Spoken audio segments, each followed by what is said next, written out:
My name is Helen St Clair Tracy. I'm mother to Aaron, who is an 8-year-old little boy who has CVI, and I'm also involved with a charity called CVI Scotland. And this is sharing my journey, learning to see my son's world. And I break it down into 3 periods. And the first period, from when he was born to age 6 years, I simply call I don't know what I don't know, and a period also called Blissful Ignorance. I was only able to come to this conclusion looking back because at the time I actually felt I knew quite a lot, but I had a lot to cope with, and I tried to learn as much as I could about his conditions and needs. He had support from many doctors and therapists, and I didn't always understand what they were telling me. So when I thought that their suggestions weren't right for Aaron, I couldn't really explain why, and it made me look like a difficult, grumpy, confused and slightly stupid mother. But one of the things I am pleased that I did at that time was really listen to Aaron, and when I felt that something just wasn't right for him, I looked to remove the cause, and regrettably that cause turned out to be many of the professionals supporting him. And one by one I replaced them, upsetting numerous departmental managers, but somehow knowing that things just weren't right for him, even though I couldn't say why, but he couldn't fight for himself. And his world would change quickly. I was so desperate to understand him. And one moment his world might seem calm and happy, and then suddenly, just like a change of the wind, he would be screaming. And just like some sort of terror and darkness had filled him, taken over him. And these periods of sudden terror, they were regular. I mean, particularly in his first 3 years. And I liken them to how a child would react when they'd had their fingers slammed in a car door. Because I have other children, I know what tantrums are like, and this was no tantrum. If you heard him, your first inclination would be to call an ambulance. And I never knew the cause of these behaviours, but in trying to understand him, I did learn certain triggers, and especially noisy, busy places, with coffee shops being the absolute worst. We moved from London to Scotland when Aaron was 3, and we actually had a really difficult few years, and he hated anything, anywhere, or anyone new, to the point where we hardly left the house, and if we did, he needed to be buried somewhere with an iPad, blocking out everything else around him, or attached to me like a limpet, holding on for dear life. And then we might get half an hour before he became really stressed. And when we did get out, it was always to open countryside or quiet beaches, but it was hard work and it was stressful. At school, they seemed obsessed with making him eat, which he resisted. But for me, his most important need was to communicate. He didn't speak, he didn't sign, and basically relied on yelling or crying for unhappy, or not yelling or crying for okay. And at home, our little safe place, we developed an incredible closeness, but I still needed to understand him, and I felt the key was communication. Aaron is registered blind, and I used to describe his vision as, imagine what you're looking at being like a washed out painting. But then as I learnt to understand him more, I changed that and started describing it as, imagine looking at that washed out painting but through a kaleidoscope that didn't stop revolving. And then I heard about a thing called intensive interaction, and what was explained to me was that he had an alternative world, and that for intensive interaction to work, more than just mimicking or copying, I had to take a leap of faith and go into his world. And the expression iron filings was used to help me understand, and for some reason it just made sense. And for the first time, and I just can't explain why, I started to see his vision not as a picture, but as a world, a 3-dimensional world that he moved through. And through understanding and using intensive interaction, I started to see him as like living in a little whirlwind. And with intensive interaction, for the first time, it was like we could connect with each other, a place where our worlds could come together. And with this incredible connection that we now had, I entered my second period, which was from age 6 to 7 years. And it's simply, I realised that there is something I didn't know, but I wasn't sure if I could know it. And intensive interaction, it was a great way of communicating, but it didn't teach me anything about Aaron's world. And whilst we were engaged, he still made no progress developing his communication further. And I just felt sure there was more to know, but I didn't know where to look. And I used to use the metaphor of butterflies to describe how Aaron saw, and the butterflies, when calm, would come together and form the shape of things, and then sometimes he could reach out and find things, and then other times they would all fly away and he couldn't find anything, and sometimes they would fly directly towards him and terrify him. And it was around this time that I realised that no one, despite endless assessments, had ever told me what Aaron's world looks like. And I had never thought to ask. And I look back and I could see that I had been searching, but why had I not thought to ask? And I still don't know the answer to that question, other than at the time, I didn't know what I didn't know. And so I started trying to, as far as I could, see the world as Aaron did. And I saw him as a puzzle that I had to figure out. But it wasn't easy, but I have learnt to understand his visual world, and that the image he creates in his brain bears virtually no actual resemblance to the world as it really is. And I have found understanding CVI complicated, or for me anyway, but by learning it step by step, with time and patience, I think anybody could learn to understand it, and I think especially those of us who've lived with someone with CVI. So Aaron has very limited visual attention. If I take him to a mall like this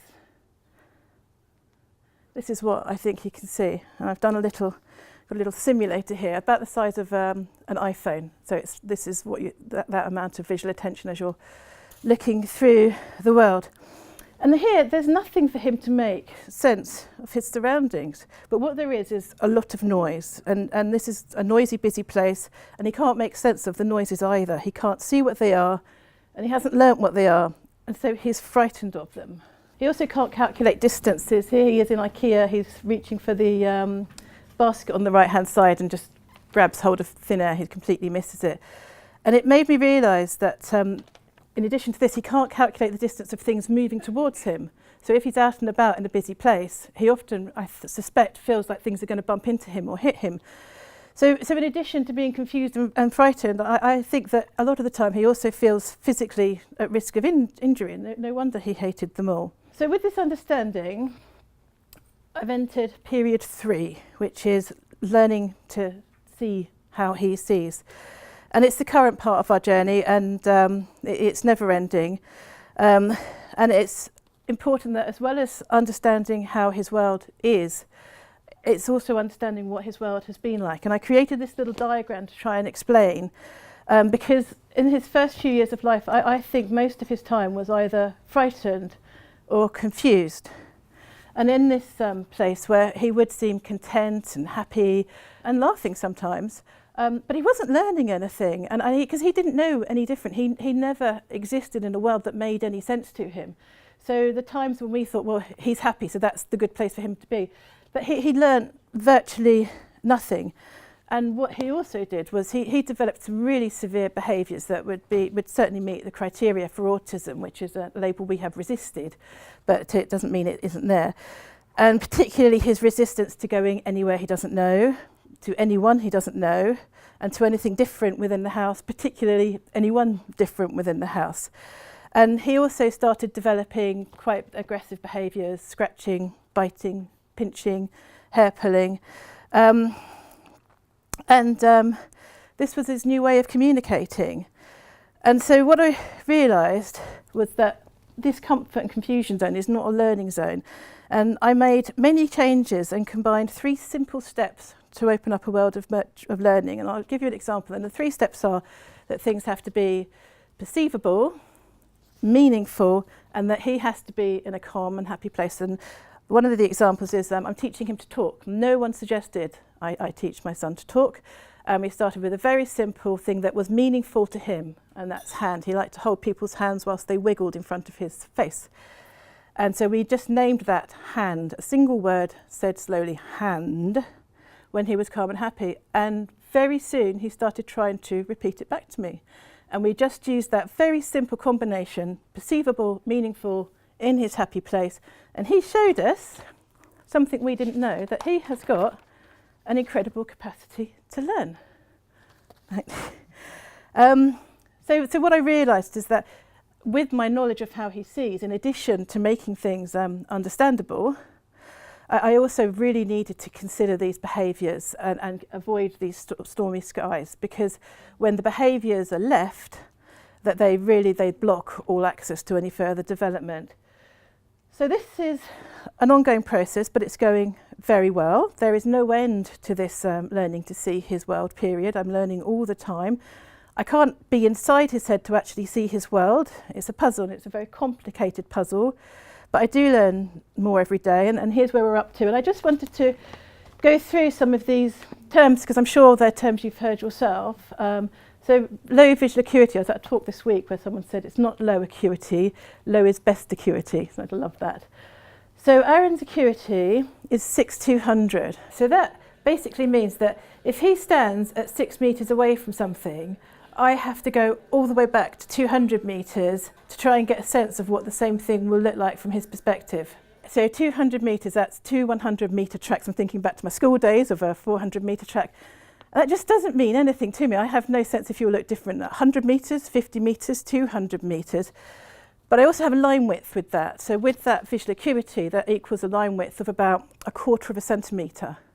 So anything that is narrower than 1/4 centimetre in width is too small for him to see clearly, and that includes the gaps between things as well. And that's a much easier concept for me to get my head around, rather than sort of like trying to sort of like imagine walking back 200 metres. And contrast sensitivity, on a scale of 1 to 10, if 10 is perfect contrast sensitivity and 1 is you can't tell the difference between black and white, he's around halfway, and that has quite an impact on what things look like. But also contrast sensitivity, it's not like he has that one day and visual acuity the next day. He has them both all the time, and so we have to think about what they look like together. He has a lower visual field impairment, which it means that at the bottom of his lower visual field, it just simply doesn't exist. He doesn't make memories in his lower visual field. So he trips over things all the time. He never remembers to, and he, as opposed to his upper visual field where we know he can, but he is an incredible climber, and he climbs and climbs, but he has no sense of falling, because the fall is in the lower visual field, and that doesn't exist. I've mentioned reduced visual attention. I just made this for today to give a sense. I reckon it's about the size of a mobile phone from his preference of viewing and things like that. And so if I sort of like just try to look at you today through this, sort of like what would be his limited visual attention, you just get a very small section of the picture of what's happening, and it's very difficult to find things. And then he's got, it's a thing called apraxia of gaze, which took me a long time to get my head around, but very much goes with that reduced visual attention, where you're constantly just looking around to find things, and it's very hard if someone is saying to concentrate on you, maybe if you're answering a question, the lady in the blue top, to keep you, he wouldn't be able to do that, to stay focused on you. Optic ataxia, I mentioned about guidance of reach. He will miss things and he will knock things over, and where he doesn't know where he is, he walks like a zombie with his arms outstretched and just knows that something will come into contact with him. The behaviours I've mentioned, and there's one that's not up there actually, which is, and I'm probably going to pronounce this incorrectly, but it's called dyskinetopsia, and that's about movement. The world is just too fast for him. We talk too fast for him, things move too fast for him, and he isn't allowed enough processing time, because inside his head he needs to have more time as well. So when you put that all together, we've got this much, but he's 8, so it's down here, and it can't be down here because that doesn't exist, that's up here.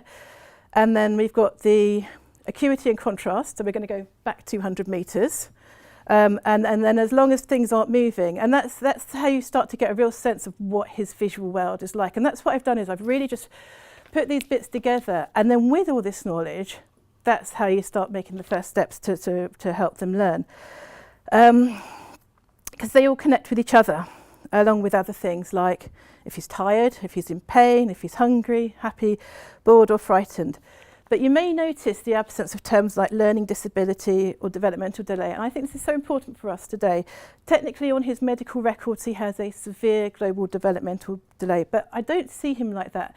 And I just don't think of him in such a way, because it suggests there's such a thing as a stupid brain, and I genuinely don't believe that's the case. I think all our children, all day, every day, struggle to make sense of the world around them, and because of that they find it very difficult to learn, and part of that is because people don't understand that the world they create in their head is different to the world on the outside of their head. I see my son's mind as like a labyrinth that I need to figure out, just looking one door, one puzzle at a time. And I'm just trying to get closer and closer to the child at the centre, because at the centre is my son. Thank you.